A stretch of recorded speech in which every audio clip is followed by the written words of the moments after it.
Restez en bonne santé, c'est naturel. La chronique du bien-être de Marie-Fin.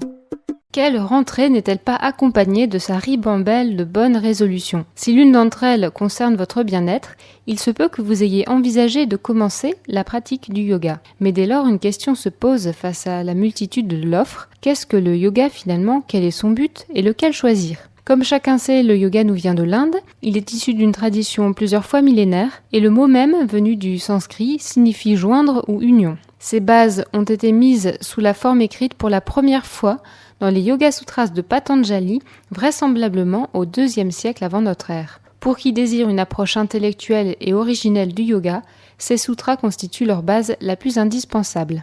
Dans la tradition indienne, le travail du yoga concernant l'aspect physique ne constitue en fait que la 3e étape sur 8 qui permet d'atteindre le but du yoga. Les 2 premières étant liées à la discipline de l'individu vis-à-vis de la société et de lui-même. C'est ensuite que commence le travail sur le corps qui vise à acquérir un organisme en bonne santé. Sans être exhaustif, vous trouverez tout d'abord sur ce vaste marché du yoga le Hatha Yoga qui est sans doute celui qui se rapproche le plus de la tradition indienne, bien que tous en soient inspirés.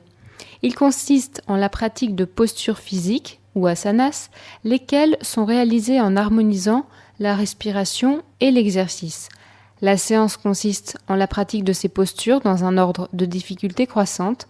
Elle se termine généralement par une séance de relaxation en position allongée appelée Yoga Nidra. Dans la même veine, le yoga Shivananda est également un yoga très proche de la tradition. Il porte le nom d'un grand yogi contemporain qui a largement contribué à sa vulgarisation dans les années 60.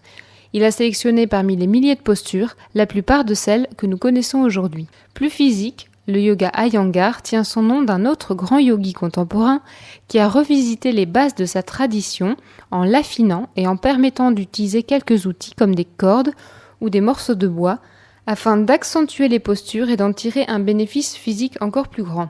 L'Ashtanga Yoga, quant à lui, a été fondé en Inde dans les années 40. Il consiste en l'enchaînement de postures.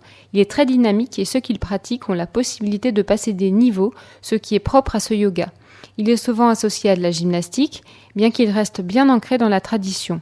Il convient davantage à des personnes en quête d'exploits physiques. Le Kundalini Yoga ou yoga de l'énergie, quant à lui, se distingue par l'utilisation de mantras ou chants sacrés associés aux postures pratiquées de façon dynamique.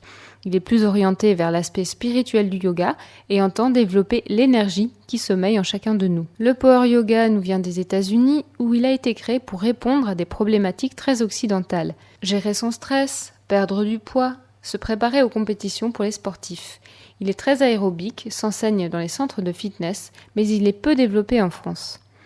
Enfin, le yoga Bikram a été conçu par un Indien à Calcutta. Il consiste en 26 postures conçues en particulier pour les ligaments et les tendons. C'est celui qui nous est parvenu en pièces chauffées à 40 degrés. Bikram, son créateur, en a fait un business et c'est sur ce point qu'il est très critiqué dans la communauté des yogis. Le yoga s'est décliné pour tous les goûts, surtout au XXIe siècle. Il reste l'un des moyens les plus simples et naturels de conserver et d'entretenir tant sa santé physique que mentale.